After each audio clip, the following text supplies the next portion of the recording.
Doctor Narendra दाभोळकरांच्या हत्येला 3 वर्ष पूर्ण होत आहेत. या 3 वर्षांमध्ये एका माणसाला अटक करण्यात सीबीआयला यश आलंय. याला खरंच यश म्हणायचं का? काय हे सगळं घडतंय याबद्दलच बोलण्यासाठी आपल्याबरोबर हमीद आणि मुक्ता दाभोळकर आहेत. 3 वर्ष तपास सुरू आहे आणि आता एका माणसाला अटक झाली आहे. खरंच यश म्हणायचं का याला? यश म्हणणं फारच अवघड आहे, कारण की ज्या पद्धतीनं डॉक्टरांचा खून झाला 50 फुटावरती पोलीस चौकी असताना, त्याच पद्धतीनं पानसरे कलबुर्गींचे खून झाले. एकाच प्रकारचा विचार मांडणाऱ्या लोकांचे खून एकाच पद्धतीनं होतात. एकाच संस्थेच्या लोकांना त्याच्यामध्ये संशयित म्हणून अटक होते, तरी देखील लॉजिकल कन्क्लुजनपर्यंत गोष्ट जात नाही.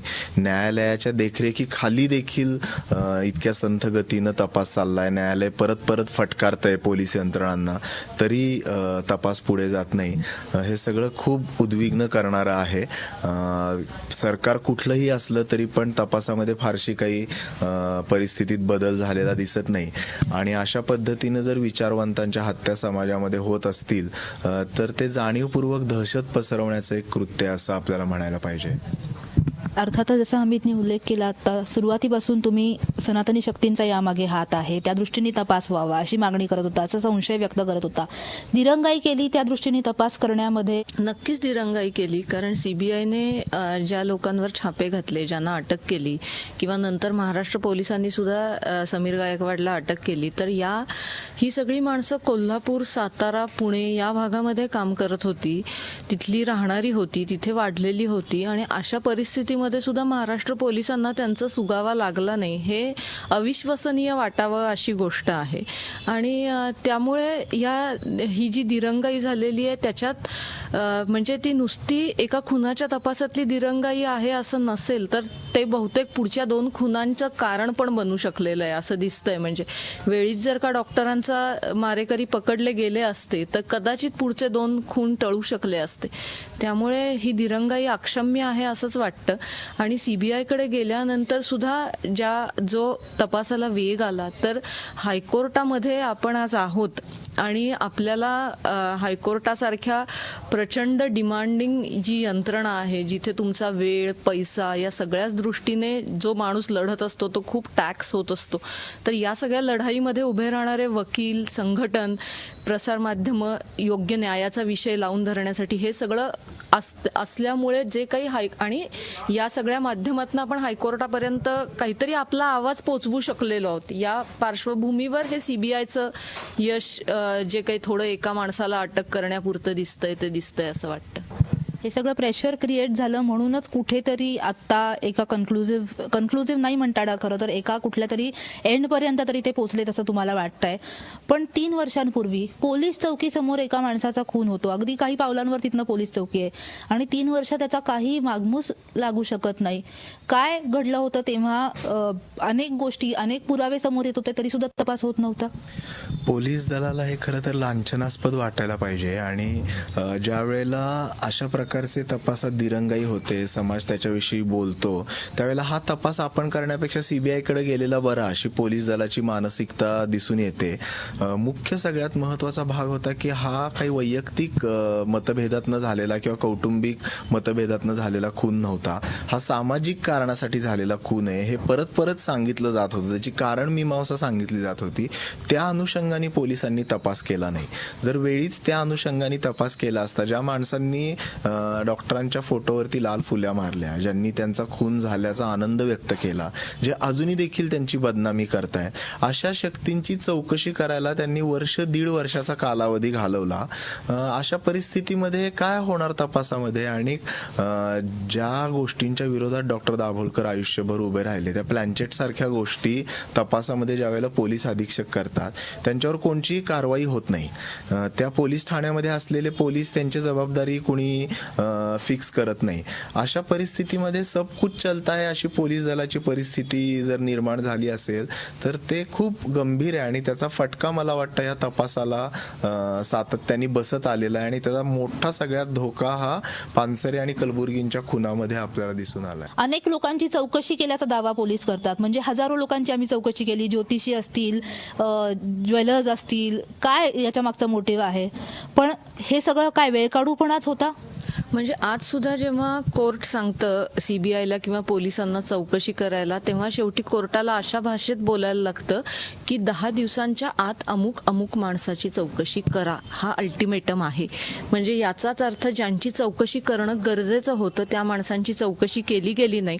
महाराष्ट्रात अनेक माणसांना फोन आले यानंतर, खूप माणसं आपल्याला भेटलेली सांगतात की डॉक्टरांनी त्या महिन्याभरात ते ज्यांच्याशी बोललेले त्यांना फोन करून विचारायचं. आता ह्याच्यात काय इंटेलिजन्स आहे या प्रकारच्या तपासामध्ये? पोलिसांच्या तपासाबद्दल आपण बोलतोय.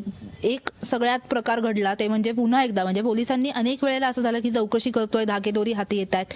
हे करत करतच एटीएसनी नागोरी आणि खंडेलवालला ताब्यात घेतलं. पुणे पोलिसांनी कोर्टामध्ये हजर केलं आणि त्यांच्याकडे सापडलेलं वेपन मध्ये सिमिलॅरिटी आहे असंही सांगितलेलं होतं. कुठेतरी तेव्हा आशा वाटत होती का की खरंच काहीतरी करतायत पोलीस बाबा, खरंच योग्य दिशेने तपास चालू आहे का त्यावेळेला? कारण आरोप होत होता की हे सगळं पुन्हा काहीतरी टीका होतीये म्हणूनच चाललंय का काय? असे अनेक प्रसंग या तपासामध्ये आलेत की जसं तुम्ही आत्ता म्हटला ते असेल किंवा नंतर पुन्हा यांची तावडेंची झालेली अटक असेल, ज्याच्या वेळेला आता तपास एक गती घेईल अशी अपेक्षा आम्हाला सगळ्यांना वाटत होती, अनेक जणांना वाटत होती. परंतु प्रत्यक्षात त्याच्यानंतर काही घडताना दिसलेलं नाही आहे. आता तर जी पिस्तूल सापडलेली होती नागोरी खंडेलवालकडे आणि कर्नाटकच्या CIDनी जो रिपोर्ट दिलेला आहे त्या दोन्हीमधलं काउंटर चेकिंग करण्यासाठी ते स्कॉटलंड यार्डला पाठवलेलं आहे आणि त्याला देखील आता 3-4 महिने झाले तिथून रिपोर्ट येत नाही. म्हणजे पाठवा म्हणायसाठी तुम्हाला भांडावं लागलं. तर 3-4 महिने फक्त एक रिपोर्ट पाठवण्यासाठी. आणि मुळात प्रश्न असा आहे की आम्ही काही त्यांना स्कॉटलंड यार्डला पाठवा असं कोणीच म्हटलं नव्हतं. तुमच्या देशात लॅबोरेटरी का नाहीत? काउंटर चेक करायला तुम्हाला एक साधा रिपोर्ट 4 महिने लागतात, ते सुद्धा परदेशात पाठवायला लागतात. तर हे सगळं मला वाटतं इतक्या प्रत्येक पावलाला त्या जे रक्त आटवायला लागतं. जर दाभोळकर, पानसरे, कलबुर्गींसारख्या सामाजिक नेत्यांचे खून झाल्यावर ही परिस्थिती असेल तर सामान्य माणसाला इथे नैसर्गिक न्याय कधी मिळेल? एकीकडे हे सगळं घडत असताना तुम्ही सरकार दरबारी सुद्धा जात होतात.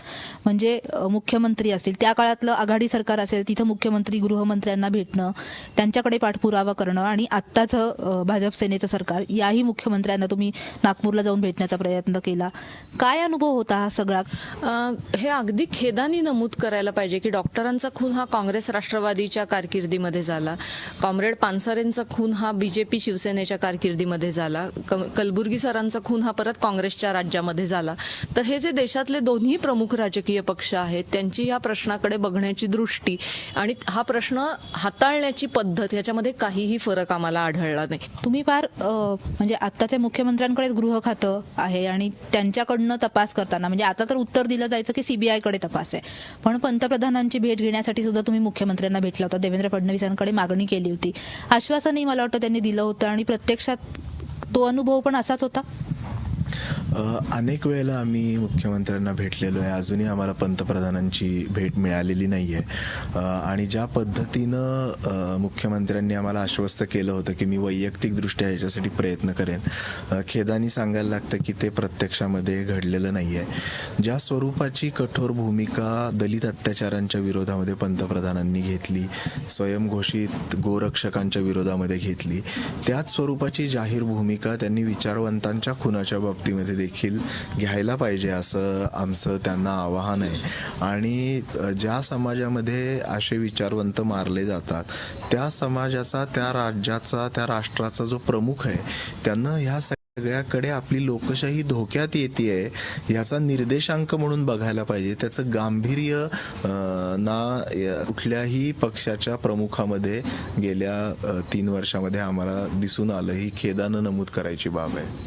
हे सगळं म्हणजे तपास करण्यासाठी तपास यंत्रणांवर दबाव ठेवावा म्हणून तुम्हाला न्यायालयात जावं लागणं हेच खूप सांगून जात आहे. पण न्यायालयात गेल्यामुळे नेमकं काय घडलं? न्यायालयामध्ये गेल्याने एक महत्वाची गोष्ट घडली, ती म्हणजे न्यायालयाला तपास यंत्रणांना न्यायालय जाब विचारतं. नाहीतर तपास यंत्रणांना कोण जाब विचारणार? त्यांचे वरिष्ठ जाब विचारत नाहीत. राजकीय नेते जाब विचारत नाहीत. मग न्यायालय जाब विचारतं आणि न्यायालय अशा भाषेत जाब विचारतं की तुमचे वरिष्ठ हे रिपोर्ट्स का साईन करत नाहीत. म्हणजे या गोष्टीची अकाउंटेबिलिटी ही तुमच्या संपूर्ण यंत्रणेची आहे हे लक्षात ठेवा, नाहीतर आम्हाला तुमच्या वरिष्ठांना समन करायला लागेल. तर आता तेव्हा तपास यंत्रणांना लक्षात येतं की हायकोर्टामध्ये जर का सीबीआयच्या उद्या डायरेक्टरला बोलवून घेतलं तर ती त्यांची यंत्रणा म्हणून मानहानी असेल आणि मग यंत्रणा चांगल्या नाहीत असा कुठेतरी संदेश जाईल आणि त्यामुळे मग ती यंत्रणा हलते, अशा प्रकारचं काहीतरी घडतं. किंवा न्यायालय एक टाइम बाउंड त्यांना काम देतं की तुम्ही पुढच्या तारखेपर्यंत अमुक स्टेटस रिपोर्ट दाखल करा असं न्यायालय सांगतं. आणि आपण हे बघितलं असेल की न्यायालयाच्या तारखेच्या आधी 4 दिवस 5 दिवस अटका झालेल्या आहेत किंवा अशा गोष्टी घडलेल्या आहेत. आणखीन एक महत्त्वाची घटना या संदर्भात घडली की पानसरेंची पिटिशन न्यायालयामध्ये आधी SIT कॉन्स्टिट्यूशन संदर्भात होती आणि डॉक्टरांची पिटिशन दाखल केल्यावर न्यायालयाने त्या 2 पिटिशन, त्यामुळे न्यायालयाकडनं सुद्धा हे आलं की हे जे 2 खून झालेले आहेत ते वैयक्तिक कुठल्या तरी या दोघांच्या दुश्मनी काढायला झालेले नाही आहेत, तर ह्याच्यामध्ये काहीतरी निश्चित साम्य दिसतंय. त्यामुळे हे जे सगळं डोळ्याला दिसत होतं आणि राज्यकर्त्यांनी घडवून आणायचं होतं त्या सगळ्यासाठीचा दबाव बिल्ड करण्याचं काम हे न्यायालयाच्या भूमिकेमुळे होऊ शकलेलं आहे. न्यायालयाच्या देखरेखीखाली तपास सुरू झाल्यानंतर काहीतरी घडतंय असं तरी किमान वाटायला लागलं, पण तेही तुमच्यासाठी सोपं नव्हतं कारण साधा तपास अधिकारी द्या म्हणूनही भांडावं लागलं. गेल्या वर्षी 20 ऑगस्टला CBIला जे 6 अधिकारी होते ते आम्ही देतो असं मुख्यमंत्र्यांनी दुपारी 3 वाजता ट्विट केलं माझ्या आठवणीप्रमाणे. म्हणजे त्याच्या आधी महिनाभर आपण ह्याचं परत एकदा लेखी त्यांना आठवण दिली होती आणि त्याच्या आधी आपण मागणी केली होती. म्हणजे असं सातत्याने घडत आलेलं आहे की आपल्याला सतत ही आठवण करून द्यायला लागते. किंवा पानसरेंच्या खुनाच्या तपासाबाबत ते SITचं कॉन्स्टिट्यूशन जर आपण बघितलं किती वेळा अधिकारी बदलले, किती महत्त्वाच्या पोस्टवरचे अधिकारी बदलले, तर हे विल नको का राज्य सरकारने दाखवायला की कमिटेड माणसं आणि त्यांचा कमिटेड टाईम हा या तपासासाठी मिळेल. शीना बोराच्या बाबतीत घडलं नाही. किती लवकर CBIच्या टीम्स स्थापन झाल्या, किती प्रमाणात टीम्स 12 टीम्स काहीतरी CBIच्या स्थापन झाल्या शीना बोरा केससाठी.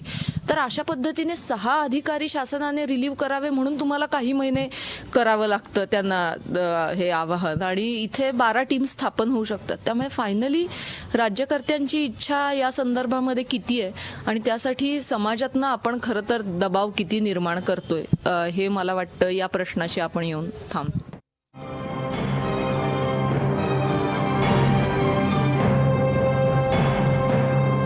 आता CBI वीरेंद्र तावडेपर्यंत येऊन पोहोचलंय. एक साक्षीदार समोर आला, त्याच्या साक्षीच्या माध्यमातून काही गोष्टींचा उलगडा झाला आणि म्हणून आम्ही त्याच्यापर्यंत पोहोचू शकलो असं CBI कडनं सांगितलं जात आहे. पण कदाचित हा साक्षीदार पुढे आला नसता तर मग हे काही घडलंच नसतं असं वाटतं. पोलिसांनी जसं बऱ्याच चुका केल्यात तशा काही चांगल्या गोष्टी देखील केल्यात हे आपण मान्य करायला पाहिजे. काही पोलीस अधिकारी आहेत जे प्रामाणिकपणे तपास करतायत आणि यंत्रणेच्या बरोबर मदत करणारे, त्यांना असं वाटतंय की ह्याच्यातनं मार्ग निघायला पाहिजे आणि ते करत असलेले प्रयत्न मला वाटतं हे आपल्याला कुठेतरी पुढे घेऊन जात आहेत. या प्रयत्नांना एक ठोस दिशा मिळावी आणि जे संशयित आहेत त्यांच्या दृष्टीनं त्यांना अटक व्हावी, या दिशेनं त्यांनी इथून पुढं प्रयत्न करण्याची गरज आहे. सातत्याने मडगाव बॉम्ब ब्लास्टमध्ये जे 4 लोक फरार आहेत सनातन संस्थेचे, त्यांच्याकडे संशयाची सुई जाताना दिसतेय. तर त्या अनुषंगाने काहीतरी तपास व्हावा अशी या सगळ्या अधिकाऱ्यांकडनं आपली अपेक्षा आहे की जेणेकरून एक संशय शेवटापर्यंत आपण जर त्यांनी जो केला असेल तो तिथे पोहोचेल आणि प्रत्यक्षात मारेकरी मिळायला पाहिजेत, त्याच्या मागचे सूत्रधार मिळायला पाहिजेत. हे अजूनही बरंच दूरचं टप्पा आहे असं वाटतं. त्यामुळे मडगाव ब्लास्टमधल्या आरोपींचा उल्लेख तुम्ही आता केला. याच म्हणजे वारंवार ही मागणी तुम्ही केली होती. मला वाटतं त्यातल्याच एका आरोपीचा चेहरा आणि स्केच पोलिसांनी जारी केलेला, हे यात कसं साम्य आहे हेही न्यायालयासमोर आणून दिलं होतं. पण जोपर्यंत तावडेपर्यंत पोहोचू शकले नाही तोपर्यंत या दिशेचा, या गोष्टींचा विचार झाला नाही. पोलीस त्याचा विचार करत असतील कदाचित काही काळ, परंतु त्याच्यानंतर जी ॲक्शन होणं आवश्यक आहे की आता NIA काहीच करताना दिसत नाही, कारण ते त्यांचे प्रायमरी ॲक्युज्ड आहेत. 6 वर्ष मडगाव बॉम्ब ब्लास्टचे मारेकरी फरार आहेत, ते गेले कुठं? आणि त्यांच्यातल्या एकाच्या चित्रात आणि ह्याच्यात साम्य दिसून येत आहे. सारंग अकोलकर जो फरार आहे त्याच्या घरावरती छापे मारलेत CBIनी. तर ह्या माणसांना शोधण्यासाठी जी कटथ्रोट इन्क्वायरी करणं आवश्यक आहे ती इन्क्वायरी पोलिसांकडून होताना दिसत नाहीये. हे वेदनादायी आहे. साक्षीदारांनी आता ज्या बाबी समोर आणलेल्या आहेत त्यात तर काही धक्कादायक माहिती येते की ह्याच लोकांचा थेट रोल या म्हणजे ज्यांच्यावरती रेड कॉर्नर नोटीस आहे, जे NIAच्या रडारवरती इतक्या वर्षांपासून आहेत, फरारी आहेत, त्यांना पुन्हा या प्रकरणामध्ये त्यांचा रोल असणं म्हणजे काय म्हणायचं या गोष्टीला? एक जी आपण कोर्टामध्ये केस केलेली आहे ना, त्याच्यात एक मुद्दा असा पण आहे की तपास यंत्रणांचं उत्तरदायित्व ह्याच्याविषयी कोर्टाने काहीतरी स्पष्टता करावी. म्हणजे आज एक 400-500 खून असे अनडिटेक्टेड आहेत गेल्या काही वर्षातले, किंवा हे 8 वर्ष रेड कॉर्नर नोटीस असलेली माणसं फरार आहेत आणि NIA काय करताय आपल्याला काही माहिती नाहीये त्या संदर्भात. तर त्यामुळे हे कळू देत न्यायालयाला तरी किमान, आणि खरं तर आपल्यालाही सामान्य माणसं मिळून, की का सापडू शकत नाहीत की ज्यांची घरं इथे आपण राहतो तिथे आजूबाजूला आहेत, आणि अशी माणसं सुद्धा का सापडू शकत नाहीत समाजामध्ये. तर हे मला असं वाटतं की यांचं उत्तरदायित्व, की जे तपास करणारे अधिकारी आहेत, म्हणजे नुसतं यंत्रणा म्हटलं की सुद्धा वेग होतं. त्या पिटिशनमध्ये असं म्हटलेलं आहे की जे तपास अधिकारी आहेत त्यांचं पण उत्तरदायित्व सिद्ध व्हावं, की तुम्हाला जर हे काम सोपवलेलं आहे ना, म्हणजे रस्ते तयार करायचं काम तुम्हाला सोपवलंय, तर रस्त्याला खड्डे पडले तर तुम्ही त्या कॉन्ट्रॅक्टरला आत्ता का होईना आपल्या समाजामध्ये तपासता. तर तुम्ही तसं ज्या तपास अधिकाऱ्यावर तुम्ही हे सोपवलेलं आहे त्याला तुम्ही तपासा ना, की काय केलं त्यांनी या लोकांना पकडण्यासाठी ते. त्यामुळे यासारख्या मुद्द्यांमध्ये सुद्धा स्पष्टता येण्याची आपल्या समाजात गरज आहे. किंवा कोर्टानेच असं सांगितलं की तुम्ही शपथेवर ज्या साक्षीदारांनी सांगितलेली आहे कोर्टात एखादी गोष्ट, तो जेव्हा उलटतो तर तेव्हा तुम्ही त्या साक्षीदारावर परजुरीची केस का घालत नाही, असा त्यांनी तपास यंत्रणांना प्रश्न विचारला. आणि जोपर्यंत तपास यंत्रणा ही गोष्ट करत नाहीत तोपर्यंत कोर्ट पुढे काय करणार? आता तपास यंत्रणा हे करायला घाबरत असाव्यात कदाचित, जे आपण म्हणतो की त्यांना स्वतःच्या जीवाची बहुतेक भीती वाटते कदाचित, अशा टप्प्याला आपली यंत्रणा येऊन ठेपलेली असावी. पण म्हणजे या तपास यंत्रणेमध्ये जी चांगली माणसं काम करून पुढपर्यंत ही गोष्ट घेऊन जातात त्याचा एक लॉजिकल एंड गाठणं हे घडणं खूप गरजेचं आहे. हा सगळा लढा गेली 3 वर्ष तुम्ही लढताय आणि अविरतपणे, म्हणजे कोर्टात जाणं असेल, आंदोलन असेल, विवेकाच्या मार्गाने जे काही करता येईल, लोकशाहीच्या मार्गाने जे काही करता येईल त्या पद्धतीने तुम्ही हा लढा लढताय. डॉक्टरांनी तुम्हाला जे घडवलं त्यामुळेच ही ताकद कुठेतरी मिळू शकली आहे. म्हणजे खरं तर मी असा विचार करते की अशी काहीतरी घटना आपल्या आयुष्यात घडणार आहे ह्याची कुठेतरी डॉक्टरांना कल्पना होती. कारण म्हणजे त्याची कुठेतरी त्यांना जाणीव होती. कल्पना असं नाही म्हणता येणार, कारण महाराष्ट्र अनिसाचं दशकपूर्ती अधिवेशन होतं, त्या निमित्तानीची एक CD आहे, त्याच्यामध्ये त्यांनी असं स्पष्ट म्हटलेलं आहे की आजपर्यंत आपल्याला ह्या कामाची किंमत द्यायला लागलेली नाही, पण यापुढे द्यायला लागणार नाही असं अजिबात नाही. पण असं असताना सुद्धा त्यांनी आम्हाला बसवून कधीच काही सांगितलं नव्हतं, ना कुठल्या कार्यकर्त्याला बसवून काही सांगितलं होतं.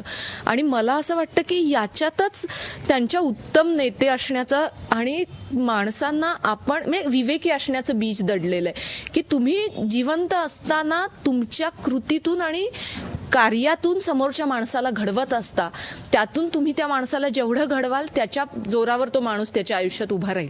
आणि ते घडवणं इतकं अस्सल असलं पाहिजे की त्याच्यातनं तो माणूस उभा राहील याची तुम्हाला खात्री असली पाहिजे. त्यामुळे आम्हाला बसून कुठल्याही कार्यकर्त्याला, डॉक्टरांना ह्याची पूर्ण जाणीव होती की समाजामध्ये हे विचार मांडणाऱ्या माणसांच्या वाट्याला इतिहासात काय आलेलं आहे, तरीही बसवून त्यांनी कधी सांगितलेलं नाही की तुम्ही असं घडलं तर काय करा. पण मला असं वाटतं असं घडलं तर काय करायचं आहे हे आम्ही कधीही स्वतःशी बोललो नसलो कोणीही कार्यकर्ते, तरी आम्हाला माहिती होतं. आणि ह्याचं महत्त्वाचं कारण म्हणजे त्यांचं डेडिकेशन आणि निस्वार्थ काम आणि विवेकी असणं आम्ही बघितलेलं होतं. त्यामुळे आज अनेक माणसं आम्हाला असं विचारतात की हे करताना तुम्हाला भीती नाही का वाटत, तर किंवा तुम्हाला काही थ्रेट्स नाहीत का? तर त्याला उत्तर हेच आहे की हे करणं गरजेचं आहे. आणि जोपर्यंत म्हणजे या समाजातला प्रत्येक माणूस या थ्रेटचा काही भाग स्वीकारायला तयार होत नाही तोपर्यंत असे वाईट आहे, पण कुणाला तरी येऊन हे बोलावं लागणार आणि ह्या बोलण्याचं महत्त्व आम्ही मानतो आणि ते आम्हाला कदाचित भिडलंय हृदयाला महत्त्व, म्हणून आम्ही आज बोलत राहतोय. अगदी घरी वेगवेगळ्या मार्गांनी तुम्हाला म्हणजे डॉक्टरांना अनेक धमक्या पण दिल्या गेल्या, पण त्यानंतरही ते स्वतःही डगमगले नाहीत आणि तुम्ही आता तितक्याच खंबीरपणे उभे आहात असं आम्ही पाहतोय. गेली 3 वर्ष भांडताय.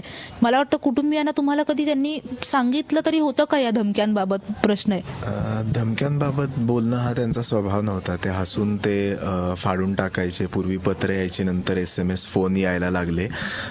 निखिल सरांच्याच कार्यक्रमात त्यांनी असं प्रश्न त्यांना विचारला होता, जेव्हा डॉक्टर असं म्हटले होते की चुकून जर मला दगाफटका काही झालाच तर त्यामधून काम पुढं जाईल याचा मला विश्वास आहे, असं ते ऑन रेकॉर्ड म्हटलेले आहेत. आणि मला वाटतं हा प्रश्न केवळ माझा आणि मुक्ताचा नाही की एवढ्या अवघड परिस्थितीत आम्ही त्यांची मुलं म्हणून लढतोय, पण जे अनिसचे महाराष्ट्राच्या कानाकोपऱ्यातले कार्यकर्ते आहेत त्यांचं आणि त्यांचं तर रक्ताचं पण नातं नाही, ते पण हाच धोका घेऊन रस्त्यावरती उतरतात.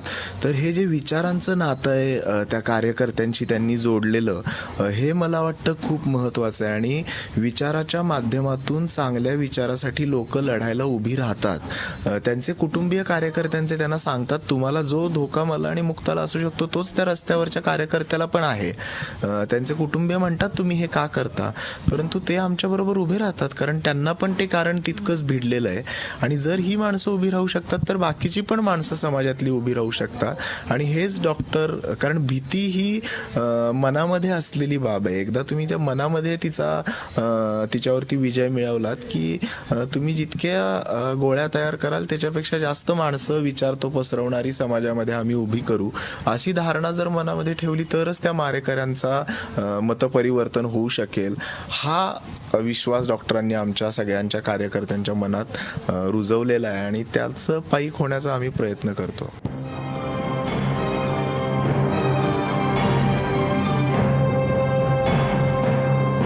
इतक्या वर्षांच्या डॉक्टरांच्या त्या लढ्याला आता यश मिळतंय असं वाटतं? नक्कीच. आणि अंधश्रद्धा म्हणजे अविनाश पाटील आमचे जे राज्य कार्याध्यक्ष आहेत ते नेहमी असं सांगतात की अंधश्रद्धा निर्मूलनाचं काम महाराष्ट्रात अनेकांनी केलंय, पण अंधश्रद्धा निर्मूलनाचं संघटित काम हे पहिल्यांदा महाराष्ट्रव्यापी महाराष्ट्र अनिसच्या माध्यमातून उभं राहिलं. आणि त्यामुळे अगदी शाखांच्या नंबरच्या स्वरूपात जरी आपण बोलायचं झालं तरी डॉक्टरांचा खून झाला तेव्हा काही 250 शाखा असतील, त्यांची आज संख्या 350च्या आसपास पोहोचलेली आहे. समाजामधला ॲक्सेप्टन्स वाढलेला आहे, लोकांच्या मधलं जाणवण्यासारखं प्रेम अनुभवायला आलेलं आहे. त्यामुळे कामाच्या पातळीवर तर नक्की संघटन पुढे गेलेलं आहे. म्हणजे एका बाजूला जादूटोणा विरोधी कायदा की ज्याच्याबद्दल कमालीचा अपप्रचार करण्यात आला आणि आज सुद्धा म्हणजे एक जण आम्हाला भेटला आणि तो असं म्हणाला की मी तुम्हाला असं विचारतो पण तुमच्याबद्दल हे असं उगीच बोललं जायचं असं मला वाटतंय, पण तुम्ही आता भेटलाय म्हणून मी क्लॅरिफाय करून घेतो की हे खरंच तुमचं असं मत नाहीये ना देवाधर्माच्या विरोधी वगैरे. म्हणजे आता माणसांच्या मनामध्ये हे असं बोलावं समोर येऊन असं पण यायला लागलंय. पण ह्या जो जादूटोणा विरोधी कायद्याचा अपप्रचार एवढा प्रचंड झाला होता त्यातून असं दिसतंय की आता त्यानंतर देखील कायदा मंजूर होऊन 250पेक्षा जास्त केसेस दाखल झाल्या कायद्याखाली. आणि बाईचं किती प्रच्छन्न शोषण अंधश्रद्धा करतात ह्याचा एक नवीन दृष्टी देईल असा डेटा समोर आला. भारतातल्या काही राज्यांनी याच्या पावलावर पाऊल ठेवून कायदा करण्याचा प्रयत्न सुरू केलाय. ओरिसामध्ये डाकिण प्रथा निर्मूलनासाठी असा कायदा झाला देखील अशा पद्धतीचा. त्यामुळे किंवा जात पंचायतीला विरोध करणारा जो कायदा आता झालेला आहे सामाजिक बहिष्कार प्रतिबंध, तर भारतामधल्या इतर राज्यांनी अगदी म्हणजे तशा पद्धतीची परत इच्छा व्यक्त केली आहे कायदा करावा अशी. हा प्रश्न ऐरणीवर आणला. जात पंचायत अस्तित्वात असेल महाराष्ट्रात असंच वाटत नव्हतं, पण कृष्णा चांदगुडे, रंजना गवांदे यासारख्या कार्यकर्त्यांनी स्वतःचं वैयक्तिक आयुष्य बाजूला ठेवून हा प्रश्न ऐरणीवर आणला. त्यामुळे कामाच्या बाबतीत तर नक्कीच असं म्हणायला वाव आहे की आम्ही सारे दाभोलकर ही प्रेरणा अगदी मनातनं कार्यकर्त्यांच्या उमटली आणि स्वतःच्या क्षमतांच्या कितीतरी पटीने जास्त काम करून महाराष्ट्र अनिसच्या सगळ्या कार्यकर्त्यांनी ती काय म्हणू की प्रत्यक्षात आणली. पुन्हा तपासाकडे येते, कारण चळवळीचं काम तर तुम्ही सुरू ठेवलेलंच आहे, तितक्याच ताकदीने सुरू ठेवताच. 3 विवेकवाद मांडणारे कार्यकर्ते गमावल्यानंतर आणि अशा पद्धतीने तपास सुरू असताना म्हणजे आता अनेक मुद्दे तुम्ही मांडले तपासाच्या बाबतीमध्ये. हा प्रश्न खरंच की कसा हा लढा चालू राहणार आहे तपासाच्या बाबतीमध्ये सुद्धा पुन्हा अनेक वर्ष, कदाचित अनेक महिने तरी किमान हा लढा सुरूच राहील. काय करणार आहात यापुढे? खरं आहे, आम्ही असं ठरवलेलं आहे की जोपर्यंत तपास लागत नाही तोपर्यंत हा लढा चालूच ठेवायचा. कारण आपल्या हातामध्ये कुठलंही शस्त्र आपण घेणार नाही आहोत. आपल्याला संविधानाने दिलेलेच मार्ग वापरायचेत. मग आपल्याला जर हिंसक आपण होणार नाही आहोत तर आपल्याला आपलं सातत्य आणि चिकाटी हेच आपल्या हातात असलेलं आपलं शस्त्र आहे. या सातत्य आणि चिकाटीतनं अनेक लोकांची मनं पण बदलत आहेत. हा त्याचा चळवळ म्हणून होत असलेला एक भाग आहे. पण ती चिकाटी आणि ते सातत्य आम्ही कधीच सोडणार नाही आहोत. ज्या चिकाटीने डॉक्टरांनी जादूटोणा विरोधी कायद्याचा प्रवास केला त्याच चिकाटीने आम्ही त्यांच्या खुनाच्या तपासाचा प्रवास करणार आहोत. त्यामुळे या समाजामधल्या यंत्रणांना, राज्यकर्त्यांना आमचं असं आव्हान आहे की अशा पद्धतीची चिकाटी ही कार्यकर्त्यांना कामासाठी दाखवायला त्यांनी वाव ठेवावा, ना की खुनाच्या तपासासाठी. हे कधीच या घटनेचं आम्ही होऊन देणार नाही आणि आमची चिकाटी, संयम हा कधीही सोडणार नाही, पण चिकाटीही कधीही सोडणार नाही आणि ह्या खुनाचा तपास लागण्यासाठी प्रयत्न करतच राहणार. त्यांनी आम्हाला गाडण्याचा प्रयत्न केला, पण त्यांना हे माहीत नव्हतं की आम्ही बीजं आहोत, विचारांची बीजं आहोत. बीज जितकं आपण खालती गाडतो तितकं त्याची झाड तरारून वरती येतं आणि ते गाडणाऱ्या माणसासकट सगळ्यांना सावली देतं. तशा स्वरूपाचा विचार अनिसचे कार्यकर्ते करतात आणि त्याच निर्धाराने ते हे काम पुढे नेत राहतील. समाजाने त्याच्यामध्ये अधिक प्रमाणात सहभागी व्हावं एवढीच मी अपेक्षा व्यक्त करू शकतो. लढा सुरू आहे, तपास सुरू आहे हे तर अनेक महिने सांगितलं जात आहे, पण प्रत्यक्षात तावडेच्या अटकेनंतर आता चार्जशीट दाखल करण्याची वेळ आलेली आहे. पण पुढे या तपासात काही प्रगती झाली आहे का याचं उत्तर मिळालेलं नाही आहे. आणखीन किती 20 ऑगस्टला अशाच पद्धतीने स्मरणासाठी कार्यक्रम करायचे, आंदोलनं करायची, लढे उभारायचे, हा प्रश्न न्यायालयाने विचारला आहे. दाभोळकर कुटुंबीय, अंनिसचे कार्यकर्ते तर विचारतायतच. याचं उत्तर केव्हा मिळणार हाच प्रश्न आहे.